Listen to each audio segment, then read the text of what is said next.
আজ কিন্তু দিদির বাড়িতে তাড়াতাড়ি গিয়ে ঘর সাজাতে শুরু করে দিয়েছিলাম। তার কারণটা কি জানো? আজকে কিন্তু আমার এই ছোট্ট ভাগনাটার জন্মদিন, মানে ওর 1 বছর হলো। তাই কিন্তু ওকে এখানে আমরা সবাই মিলে তৈরি করে দিচ্ছি। নতুন জামা পরেই যে কী সুন্দর লাগছে আর কী বলবো। আর এই কেকটা কিন্তু আমি বানিয়েছি। তারপর এখানে কিন্তু দিদি সমস্ত কিছু নিয়ে চলে এসছে।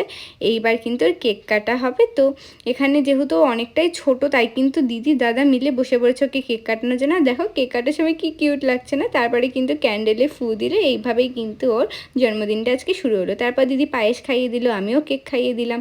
তারপর একে একে বড়রা ওকে কিন্তু অনেক আশীর্বাদ করলো। ফার্স্টে দাদা করলো, তারপরে মাসি, মাম্মা, কাকা, আম্মা সবাই ওকে কিন্তু অনেক অনেক আশীর্বাদ করলো। আর দিদিও এখানে কিন্তু আজকে খুবই খুশি। এরপরে কিন্তু ওর সাথে আমি একটু খেলছিলাম। তারপরে কিন্তু একে একে সবাই খেতে বসে গেছিলো। আর এর সাথে কিন্তু আমারও খাওয়া কমপ্লিট হয়ে গেছিলো। তারপর কিন্তু ওকে টাটা বাই বাই করে অনেক চুমু দিয়ে চলে আসি বাড়িতে। তো আজকের ভিডিওটা এইটুকুই ছিল। Bye bye.